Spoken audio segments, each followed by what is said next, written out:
अगुन ही नहीं कछु भेदा, गाँव ही मुनि पुराण श्रुति वेदा। अगुन अरूप अलख अज जोई, भगत प्रेम बस सगुन सोई। जिस प्रकार एक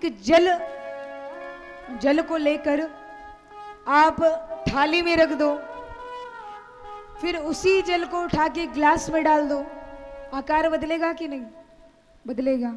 कटोरी में डाल दो, बदलेगा। बाल्टी में डाल दो, बदलेगा, बदलता रहेगा।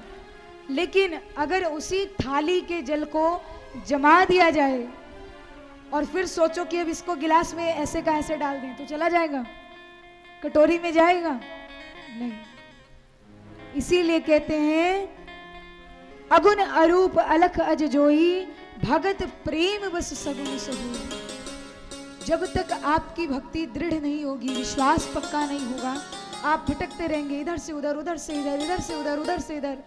पर जिस दिन उसी मक्खन के स्वरूप आप इस संसार रूपी दूध से निकलकर मक्खन के रूप में बाहर आएंगे, उस दिन कोई भी कितना भी आपको भटकाएगा, आप भटकेंगे नहीं, आप पे असर नहीं होगा। आप उस मक्खन की तरह जल के ऊपर तैरते रहेंगे, किसी का कोई प्रभाव आपके ऊपर नहीं होगा। और जिस दिन ऐसी भक्ति हो गई आपकी, उस दिन भगवान, जो सब कहते हैं निराकार है, निराकार है, वही आकार बना कर आते हैं। भगत प्रेम बस सगुन सोई। भगत के प्रेम के कारण जो भक्त जिस रूप में देखना चाहता है, भगवान उसको उसी रूप में दर्शन देते हैं।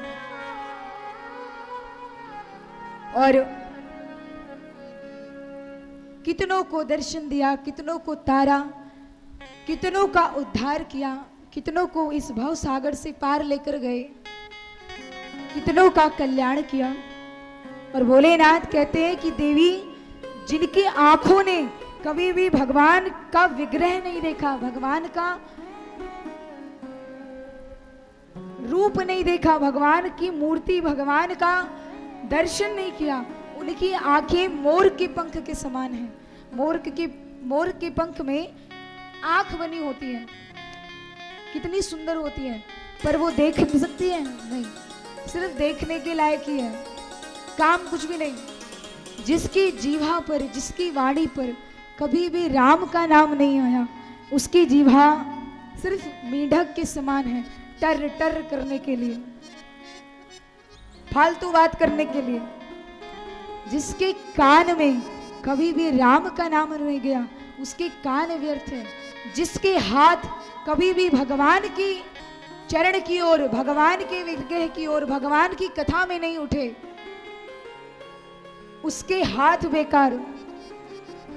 जिसने अपने पूरे जीवन में कभी भी भगवान का एक क्षण के लिए भी सच्चे मन से नहीं चिंतन किया हो, चाहे दुख में चाहे सुख में, उस मनुष्य का जीवन ही व्यर्थ है।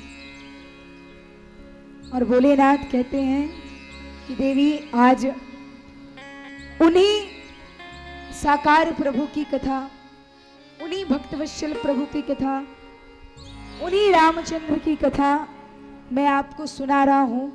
जो गुण रहित सगुन सोई होई, जल हिम उपल बिलग नहीं जोई। जैसे बर्फ जमकर एक इकट्ठा हो जाता है और फिर नहीं हटता, उसी प्रकार